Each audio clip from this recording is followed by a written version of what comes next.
ഫെബ്രുവരി ആരംഭിച്ച നമ്മുടെ പുതുയുഗ യാത്ര ഇന്ന് തിരുവനന്തപുരത്ത് സമാപിക്കുകയാണ്.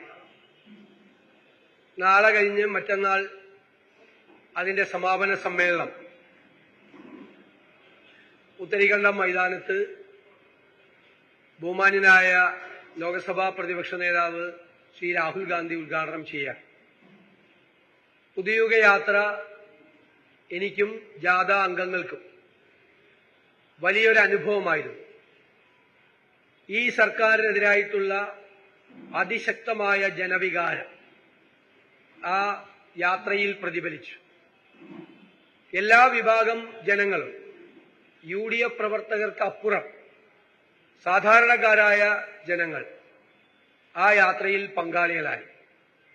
ചെറുപ്പക്കാരുടെയും സ്ത്രീകളുടെയും വലിയ പങ്കാളിത്തം ഈ യാത്രയിൽ ഉണ്ടായത് ഞാൻ പ്രത്യേകം പരാമർശിക്കാൻ ആഗ്രഹിക്കുന്നു.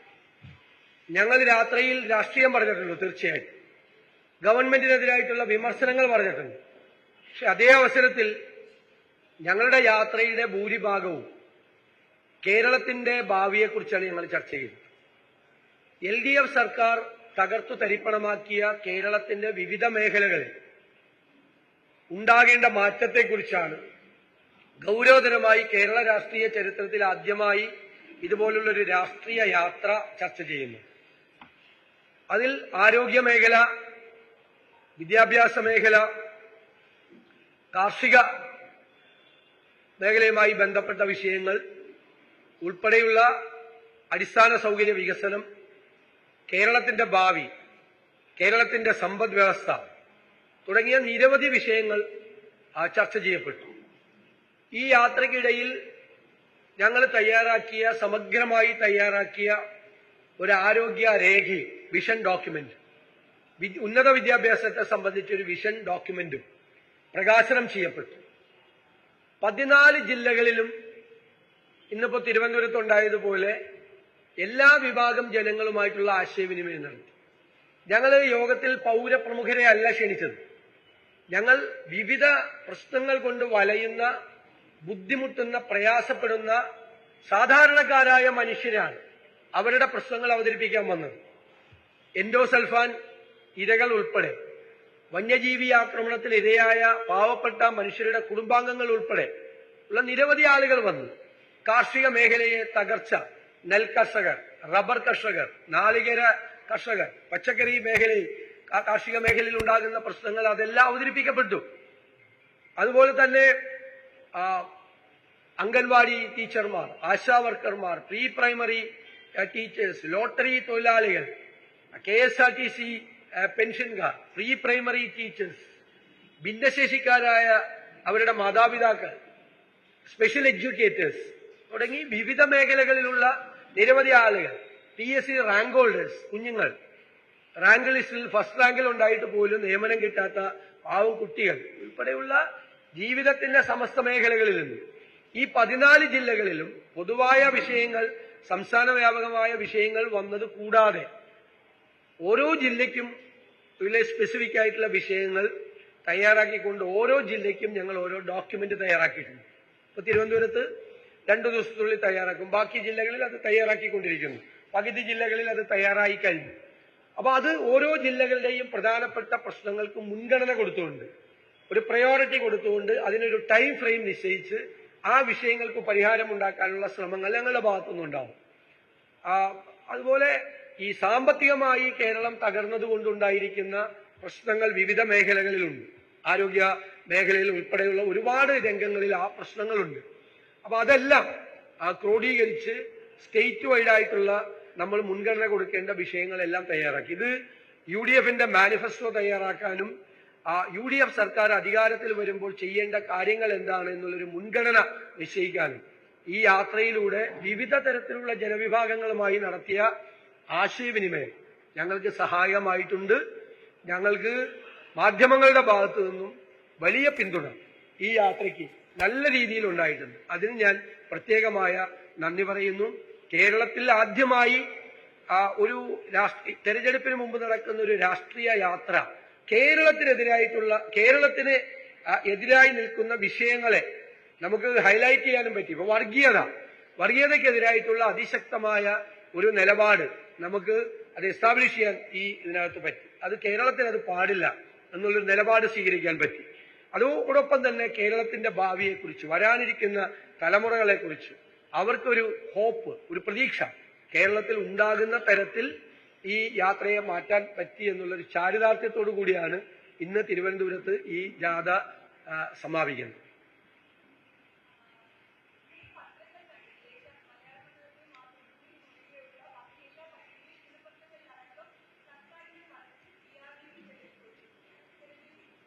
ഈ PRD പബ്ലിക് റിലേഷൻസ് ഡിപ്പാർട്ട്മെന്റ് എത്രമാത്രം അധപതിപ്പിക്കാമോ എന്നതിന്റെ ഏറ്റവും വലിയ ഉദാഹരണമാണ് ഇന്ന് കണ്ടത്. ഞങ്ങൾ ഇതിനു മുമ്പൊരു കാര്യം പറഞ്ഞിരുന്നു. ചില പത്രങ്ങൾ അഡ്വർടൈസ്മെന്റ് അല്ലാതെ പണം മേടിക്കുന്നു, സർക്കാരിൽ നിന്നും CPM-ൽ നിന്നും പണം മേടിക്കുന്നു. ഇതിപ്പോ സർക്കാരിന്റെ പണമാണ്. സർക്കാരിന്റെ പണം 10 കൊല്ലം മുമ്പുള്ള നെഗറ്റീവായിട്ടുള്ള കാര്യങ്ങൾ മാത്രം പ്രൊജക്ട് ചെയ്തുകൊണ്ടുള്ളൊരു പേജ്. രണ്ടാമത്തെ പേജ് 10 കൊല്ലം ഈ ഗവൺമെന്റിന്റെ നേട്ടങ്ങൾ മാത്രം പ്രൊജക്ട് ചെയ്തുകൊണ്ടുള്ള ഒരു പേജ്. ഞാൻ ചെയ്യേണ്ട PRDയുടെ പരിമിതിക്ക് അപ്പുറത്തേക്ക് PRD പോയിരിക്കുകയാണ്. ഇതിന് നേതൃത്വം കൊടുത്ത ഉദ്യോഗസ്ഥന്മാർ ഇതിന് മറുപടി പറയേണ്ടി വരും ഭാവിയിൽ. ഈ രാഷ്ട്രീയ നേതൃത്വത്തിന്റെ നിർദ്ദേശം കേട്ട് ഇത്തരം ഹീനമായ പ്രചരണ തന്ത്രങ്ങൾ നാട്ടുകാരുടെ പൈസ വെച്ചിട്ടാണ്, നാട്ടുകാരുടെ പണമാണ്. അവരാരും വീട്ടിൽ നിന്നല്ലത് കൊടുക്കുന്നത്. മാത്രമല്ല ഈ ഗവൺമെന്റ് ഇതിന്റെ പേയ്മെന്റും കൊടുക്കാൻ പോകുന്നില്ല. അടുത്ത ഗവൺമെന്റിന്റെ തലയിലാണ് ഇതിന്റെ പേയ്മെന്റ്. എന്നിട്ട് നേരത്തെ ഉണ്ടായിരുന്ന ഒരു ഗവൺമെന്റിന്റെ ആ കാലത്തെ നെഗറ്റീവായിട്ടുള്ള കാര്യങ്ങൾ മാത്രം പറഞ്ഞുകൊണ്ട് സർക്കാർ ചെലവിൽ ജനങ്ങളുടെ നികുതി പണത്തിന്റെ പേരിൽ നടത്തുന്നത് ഹീനമായ പ്രചരണമാണ്. നാട്ടുകാരുടെ പണം ഉപയോഗിച്ച് അത് ചെയ്യാൻ പാടില്ല. അതിനെതിരായിട്ട് നിയമപരമായ നടപടിയും സ്വീകരിക്കും, രാഷ്ട്രീയമായ നടപടികളും ഞങ്ങൾ സ്വീകരിക്കും. ഇതിന് കൂട്ടുനിൽക്കുന്ന ഉദ്യോഗസ്ഥന്മാരെ കൊണ്ട് ഞങ്ങൾ ഉത്തരം പറയിപ്പിക്കുകയും ചെയ്യും. ഒരു സംശയം വേണം. ഇത്രയും ഒരു തരം താണ രീതിയിലുള്ള ഒരു പ്രചരണം, ഒരു അഡ്വർടൈസ്മെന്റ് ആണ് എന്ന് പോലും തോന്നാത്ത രീതിയിലാണ് ആ പ്രചരണം നടത്തിയിരിക്കുന്നത്. അത് ചെയ്യാത്ത മാധ്യമങ്ങളെ ഞാൻ പ്രത്യേകമായി അഭിനന്ദിക്കും. ഞങ്ങൾക്കത് വേണ്ട, ആ പണം വേണ്ട. ഇത്തരം ഒരു ഹീനമായ ഒരു പ്രചരണം നടത്തി അതിന്റെ പണം ഞങ്ങൾ വേണ്ട എന്ന് തീരുമാനിച്ച മാധ്യമങ്ങളെ ഞങ്ങൾ പ്രത്യേകമായിട്ട് അഭിനന്ദിക്കും.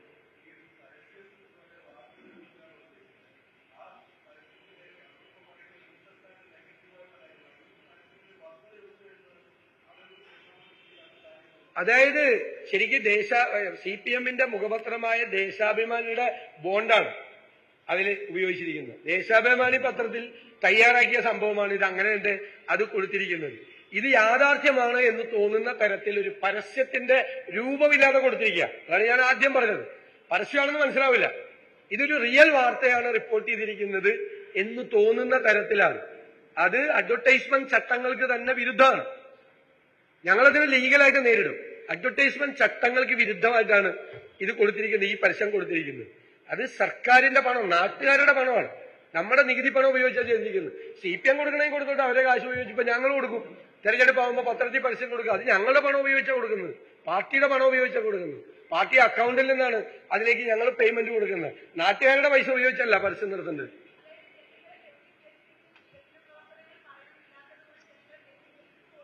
തീർച്ചയായിട്ടും അതാണല്ലോ ചെയ്യുന്നത്. ഇവർക്ക് മുന്നോട്ട് വയ്ക്കാൻ ഒന്നും ഇല്ലാത്തത് കൊണ്ട് പഴയ കാലത്തെ കാര്യങ്ങൾ എന്ന് പറഞ്ഞുകൊണ്ട് ഇവര് നെഗറ്റീവായിട്ട് നടന്നതുപോലെ ഒറിജിനൽ ആണെന്ന് ഇരിക്കുന്ന രീതിയിൽ പരസ്യം നടത്തുകയാണ്, ആളുകളെ തെറ്റിദ്ധരിപ്പിക്കുന്ന രീതി.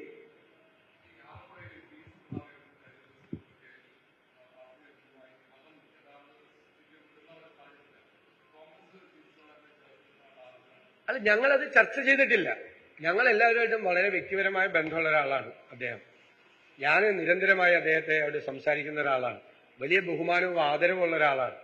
ഇത് ഇപ്പൊ പറയുന്നതല്ല, പാർട്ടി വിടാൻ പോയപ്പോഴല്ല, മന്ത്രിയായിരുന്നപ്പോൾ പോലും അദ്ദേഹത്തെക്കുറിച്ച് ആദരവോടുകൂടി, ഞാനൊന്നും നിങ്ങൾക്കറിയാമല്ലോ, എല്ലാ മന്ത്രിമാർക്കും എതിരായിട്ടൊക്കെ ആരോപണങ്ങളൊക്കെ ഉന്നയിച്ചിട്ടുള്ള ഒരാളാണ്. പക്ഷെ ആദരവോടുകൂടി അല്ലാതെ അദ്ദേഹത്തെക്കുറിച്ച് സംസാരിച്ചിട്ടില്ല. അദ്ദേഹത്തെക്കുറിച്ച് ഞങ്ങൾക്ക് ബഹുമാനവും ഇഷ്ടവുമാണ്, വളരെ ഇഷ്ടമാണ്. ഞാൻ എപ്പോൾ പോയാലും അദ്ദേഹത്തെ വിളിക്കാറുണ്ട്. കാരണം ഉള്ളിൽ നമുക്ക് അദ്ദേഹത്തെക്കുറിച്ചൊരു വേറൊരു രാഷ്ട്രീയ പാർട്ടിയുടെ പ്രതിനിധിയും മന്ത്രിയും MLA ഒക്കെ ആയി നേതാവും ഒക്കെ ഞങ്ങൾ അദ്ദേഹം വിമർശിക്കാറുണ്ട്. എന്നാൽ പോലും അദ്ദേഹം ഞങ്ങളുടെ ഉള്ളിൽ ഒരു ബഹുമാനമുള്ള ഒരാളാണ്. ഞങ്ങൾക്ക് അദ്ദേഹത്തോട് പൂർണ്ണമായ ആദരവാണ് എല്ലാ അർത്ഥത്തിലും. ഞാനിത് ആദ്യമായിട്ട് പറയുന്നതല്ല. ഞാൻ ഇതിനു മുമ്പ് പല പ്രാവശ്യം അദ്ദേഹം മന്ത്രിയായിരിക്കുമ്പോൾ പറഞ്ഞിട്ടുണ്ട്. അല്ലല്ല, ഞാൻ അങ്ങനെ തന്നെ പൊളിറ്റിക്കലായിട്ടാണ്. അത് അദ്ദേഹത്തിന്റെ വ്യക്തിപരമായ ഒരു തീരുമാനം. അദ്ദേഹത്തിന്റെ നിങ്ങൾ ഈ യാത്രയിൽ, ഞാൻ പറയാതെ പോയത് അത് പറഞ്ഞു തന്നായി, ഈ യാത്രയിലെ പ്രത്യേകത, ഞാൻ ഒരുപാട് യാത്രയിൽ, ഇപ്പൊ ജോണൊക്കെ ഒരുപാട് യാത്രയിൽ അംഗങ്ങളായിരുന്നു, ഞാൻ പല യാത്രയുടെയും മുഖ്യ സംഘാടകനായിരുന്നു. ഒരു യാത്രയിലും കാണാത്തൊരു കാര്യം, CPM-ൽ നിന്ന് എല്ലാ നിയോജക മണ്ഡലങ്ങളിലും ലോക്കൽ സെക്രട്ടറിമാർ ഉൾപ്പെടെയുള്ള ആളുകൾ കോൺഗ്രസിലും മറ്റ് ഘടകകക്ഷികളിലും RSPയിലും ഒക്കെ ചേരുവാണ്. ഒരു നിയോജക മണ്ഡലത്തിൽ പോലും ഒരു CPM-കാരന് മെമ്പർഷിപ്പ് കൊടുക്കാതെ വന്നിട്ടില്ല. വ്യാപകമായി ഞാൻ പറഞ്ഞില്ല, CPM ശിഥിലീകരണം നേരിടുകയാണ്, ശിഥിലീകരിക്കപ്പെടുക. LDF അതേ അവസരത്തിൽ UDF അവരുടെ ശക്തി കേന്ദ്രങ്ങൾ പ്രത്യേകിച്ച് കൂടുതൽ. കാരണം ഇപ്പൊ ഞാൻ ചോദിക്കട്ടെ, ഇപ്പോ തളിപ്പറമ്പ് സ്ഥാനാർത്ഥിയുടെ പേര് വന്നപ്പോൾ സോഷ്യൽ മീഡിയയിൽ എന്തൊരു ബഹളം. പണ്ട് നിങ്ങൾ കോൺഗ്രസിനെയല്ലേ കളിയാക്കിയിരുന്നത്, ഒരു സ്ഥാനാർത്ഥിയൊക്കെ പ്രഖ്യാപിക്കുമ്പോൾ പരാതിയൊക്കെ പറയും. CPM പോലത്തെ ഒരു പാർട്ടിയിൽ ഇപ്പൊ നടക്കുന്നത് എന്താ? ഞാൻ പറയും, CPM ശിഥിലീകരിക്കപ്പെടുകയാണ്. സ്റ്റേറ്റിൽ ശക്തി കേന്ദ്രങ്ങളിൽ പോലും ശിഥിലീകരിക്കപ്പെടുകയാണ്. അതേ അവസരത്തിൽ ടീം UDF ഇപ്പുറത്ത് ഒറ്റ പാർട്ടിയെ പോലെ നിൽക്കുക. ഇന്ന് പാലക്കാട് വിമത കൺവെൻഷനാണ്. പാലക്കാട് ജില്ലയിലെ വിമത കൺവെൻഷനാണ്, വിമത പാർട്ടിക്കാരുടെ കൺവെൻഷനാണ് എല്ലാ സ്ഥലങ്ങളിലും. എത്ര പേരാണ് വരുന്നത്?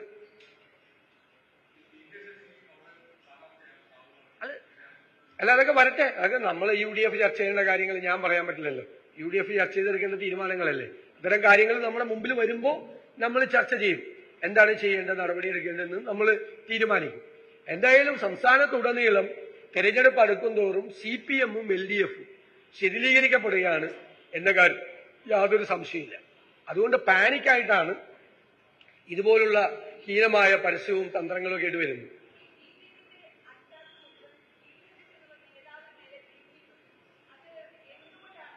അതിന് ഞാൻ പ്രത്യേകം നന്ദി അവരോട് പറയുന്നു. കാരണം ഞാനൊരു PR ചെയ്യാത്ത ഒരാളാണ്. എന്റെ PR മുഴുവൻ ഇപ്പൊ CPM-ആണ് ഏറ്റെടുത്തിരിക്കുന്നത്. AKG സെന്ററിലാണ് എന്റെ PR മുഴുവൻ ചെയ്യുന്നത്. ഞാൻ ആകെ പേടിച്ചുപോയി. അവിടെ അവർ തമ്മിലൊരു തർക്കമുണ്ടായി, അതിലൊരു വിഭാഗത്തെ പുറത്താക്കാൻ പോകണമെന്ന് പറഞ്ഞപ്പോൾ ഞാൻ വിഷമിച്ചുപോയി. കാരണം അവരെ പുറത്താക്കിയ എന്റെ കാര്യം മോശമാവും, അവരെ അറ്റാക്ക് ചെയ്യട്ടെ. അപ്പൊ നമ്മള് പ്രതിപക്ഷ നേതൃസ്ഥാനത്ത് ഇരിക്കുന്ന സമയത്ത് ഭരണകക്ഷിക്ക് LDF-ന് ഗവൺമെന്റിന് നേതൃത്വം കൊടുക്കുന്ന ഒരു പാർട്ടി പ്രതിപക്ഷ നേതാവിന് എതിരായിട്ട് വ്യക്തിപരമായി അല്ലാതെയും എത്രയോ വികൃതമായ എന്റെ ചിത്രങ്ങളാണ് ആർട്ടിഫിഷ്യൽ ഇന്റലിജൻസ് വഴി പ്രചരിപ്പിക്കുന്നത്. എന്റെ വികൃതമായ ചിത്രങ്ങളാണ്, വളരെ വികൃതമായ ചിത്രങ്ങൾ വരെ പ്രചരിപ്പിക്കുക. അത്രമാത്രം എന്നോട് ദേഷ്യമുണ്ടെന്ന് എനിക്ക് മനസ്സിലായി. എന്റെ ഏറ്റവും കണ്ടാൽ കുട്ടികളൊക്കെ പേടിച്ചു പോകുന്ന തരത്തിൽ, കുട്ടികളൊക്കെ എനിക്ക് കാണാൻ ഭംഗിയില്ലെങ്കിലും കുട്ടികളൊന്നും പേടിക്കുന്നൊരു മുഖം എനിക്കില്ലല്ലോ ശരിക്കും. പക്ഷെ കുട്ടികളെ പോലും പേടിപ്പിക്കുന്ന തരത്തിൽ എന്റെ മുഖം വികൃതമാക്കിയിട്ടാണ് അത് വിടുന്നത്. ഒരു ഒരു ഒരു മുന്നണി, ഒരു പ്രതിപക്ഷ നേതാവിനെ കുറിച്ച് എനിക്ക് വലിയ സന്തോഷം. കാരണം എന്നോട് എല്ലാവരും പറയണത് സോഷ്യൽ മീഡിയയൊക്കെ നോക്കി എന്നെ മാത്രം കാണാനുള്ള, അങ്ങനെ ആക്കി തന്നതിന് സന്തോഷമുണ്ട്.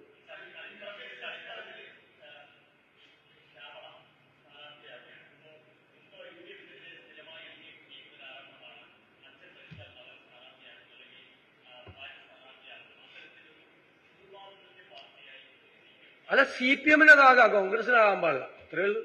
CPM-ന് അതാകാം, എന്തുവാകാം. എന്തോരം ബന്ധുക്കളുള്ള പാർട്ടിയാണ് CPM. എത്രമാത്രം ബന്ധുക്കളാണ് CPM-ലുള്ളത്. ഞാൻ പേരൊന്നും പറയുന്നില്ല. കോൺഗ്രസിൽ ഒരാള് ചാണ്ടി ഉമ്മൻ 24 മണിക്കൂറും രാജ്യം മുഴുവൻ സഞ്ചരിച്ചുകൊണ്ട് നടക്കുന്നത് ഒരു യൂത്ത് കോൺഗ്രസ് പ്രവർത്തകനായിരുന്നു, നേതാവായിരുന്നു. അദ്ദേഹത്തെ സ്ഥാനാർത്ഥിയാക്കി ഉമ്മൻചാണ്ടിയുടെ മോനായതുകൊണ്ടാണ് സ്ഥാനാർത്ഥിയാക്കിയെന്ന് പറഞ്ഞ് ബഹളം ഉണ്ടാക്കിയ ആളുകളാണ്. അവർക്കാകാം, ഇവർക്ക് എന്തുവാ മനസ്സിലായില്ലേ? വരട്ടെ, അവരൊക്കെ വരട്ടെ, വരുന്നതല്ലേ നമുക്ക് നല്ലത്. നമ്മളെ എന്തിനാ അതിനെ നിരുത്സാഹപ്പെടുത്തുന്നത്? എടാ, നമ്മളത് പാടില്ല, അത് തെറ്റാണെന്നൊക്കെ പറഞ്ഞ് നമ്മളെന്തിനാ നിരുത്സാഹപ്പെടുന്നത്? ഞങ്ങൾക്ക് നല്ലതല്ലേ അങ്ങനെയൊക്കെ അവർ ചെയ്യണം.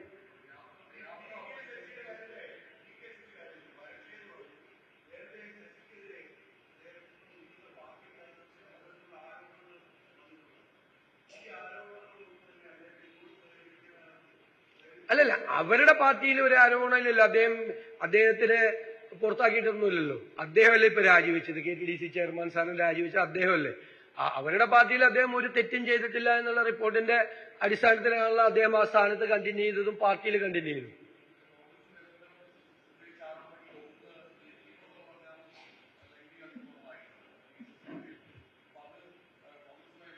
അല്ലല്ല, അതൊക്കെ നമ്മൾ ചർച്ച ചെയ്യുന്ന സമയത്ത് ചർച്ച ചെയ്യാം. ഞങ്ങളിപ്പോ ചർച്ച ചെയ്തിട്ടില്ലെന്നല്ലേ ഞാൻ പറഞ്ഞു.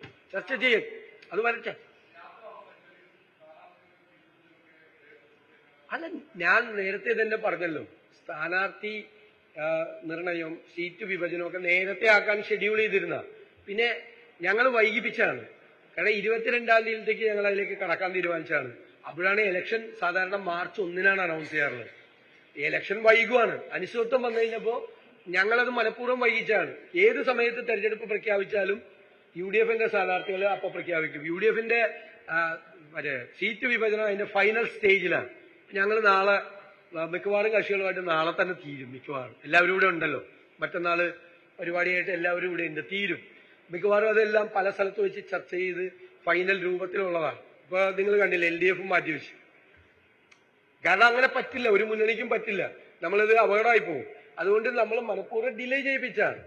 നമ്മൾ ഏത് സമയത്തും പ്രഖ്യാപിക്കാൻ വേണ്ടിയിട്ട് സജ്ജരാണ്.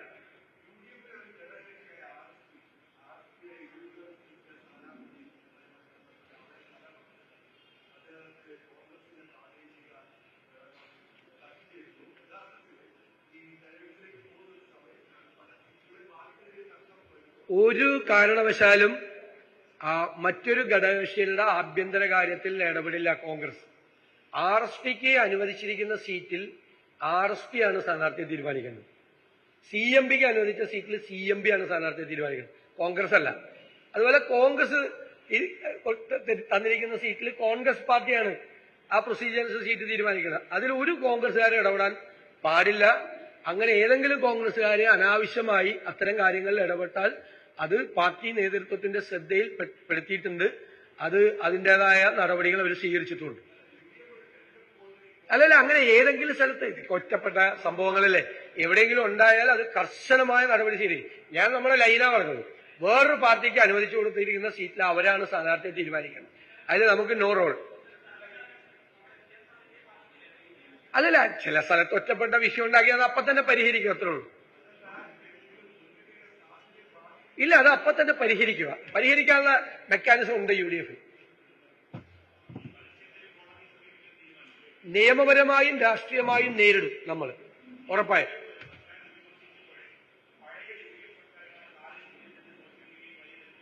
അല്ല, സോഷ്യൽ മീഡിയയിലായിക്കോട്ടെ, നാട്ടുകാരുടെ കാശ് ഉപയോഗിച്ച് പത്രത്തിൽ പരസ്യം കൊടുക്കണ്ടെന്ന് പറഞ്ഞത്.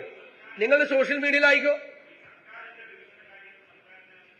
ആയിക്കോട്ടെ ആയിക്കോട്ടെ ആയിക്കോട്ടെ ആയിക്കോട്ടെ. PRDക്ക് എന്താ ജോലി? കഴിഞ്ഞ സർക്കാരിന്റെ നെഗറ്റീവ് പറഞ്ഞ് പ്രചരണം നടത്തുകയാണ്. PRDയുടെ ജോലി നാട്ടുകാരുടെ പൈസ ഉപയോഗിച്ച് അത് ചെയ്യണ്ട. CPM-ന്റെ പൈസ ഉപയോഗിച്ച് ഇത് ചെയ്ത് ഞങ്ങൾ വിമർശിക്കില്ലല്ലോ. CPM-ന് കാശുണ്ടല്ലോ, ഫണ്ടുണ്ടല്ലോ. CPM-ന്റെ പൈസ ഉപയോഗിച്ച് ചെയ്യേ. നാട്ടുകാരുടെ പണം ഉപയോഗിച്ച് തെരഞ്ഞെടുപ്പ് പ്രചരണം നടത്തണ്ട. അതിനെ ഞങ്ങൾ നിയമപരമായും രാഷ്ട്രീയമായും നേരിടും.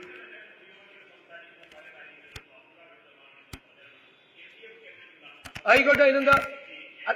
അല്ല, പൊളിറ്റിക്സ് അങ്ങനെയല്ലേ?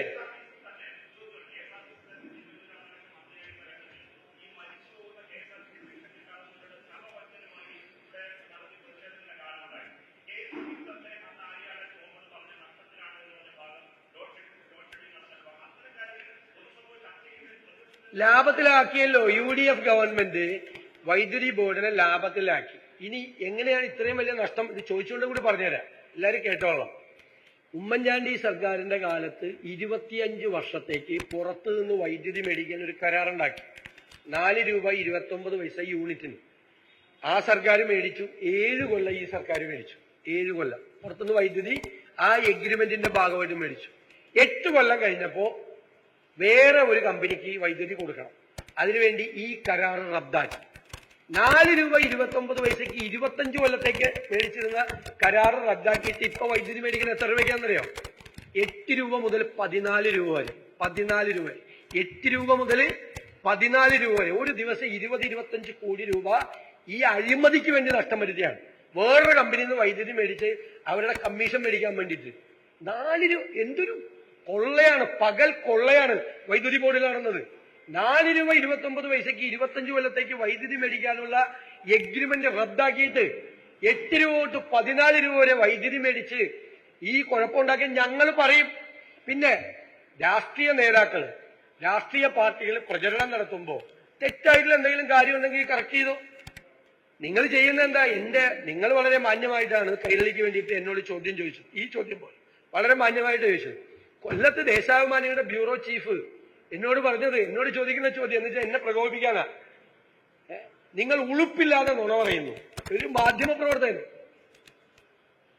എന്നിട്ട് എന്നെ പ്രകോപിപ്പിച്ച് മറുപടി പറയിപ്പിക്കാൻ. ഞാൻ മറുപടി പറഞ്ഞില്ല. നിങ്ങൾ ചോദിച്ചത് മാന്യമായിട്ടാണ് ചോദിച്ചത്. നിങ്ങൾക്ക് ചോദിക്കാനുള്ള ചോദ്യം ഇച്ചിരി ഒച്ച കൂട്ടിയെന്ന് മാത്രമേ ഉള്ളൂ. അതൊക്കെ കറക്റ്റാണ്. നല്ല ചോദിച്ചത്. ചോദ്യം ചോദിക്കാലോ. ചോദ്യം ചോദിക്കുക പറയണ വർത്തമാനമാണ്. അത് ഞാൻ ഇരുന്ന് വരുന്നതുകൊണ്ടല്ലേ. നിങ്ങളുടെ മുഖ്യമന്ത്രി അതിന് ഇരുന്ന് തരില്ലല്ലോ. മുഖ്യമന്ത്രി 50 മിനിറ്റ് സംസാരിച്ചിട്ട് ഓൾ ഇന്ത്യ റേഡിയോ ഇങ്ങോട്ട് മാത്രമേ കേൾക്കാൻ പറ്റുള്ളൂ, അങ്ങോട്ട് ചോദിക്കാൻ പറ്റില്ല. പിന്നെ 4 ചോദ്യം, 2 ചോദ്യം കൈരളിനും ചോദിക്കും, 2 ചോദ്യം ദേശാഭിമാനിനും ചോദിക്കും. 5ാമത് ചോദ്യം ഈ പാവങ്ങൾ ആരെങ്കിലും ചോദിക്കാൻ നേരത്ത് സമയമായി എന്ന് പറയാൻ എനിക്കും. അപ്പൊ എനിക്കും സമയമായി, ഞാൻ എഴുന്നേക്കാം. കൂടുതൽ വാർത്തകൾക്ക് news 18 Keralam YouTube channel subscribe ചെയ്യുക.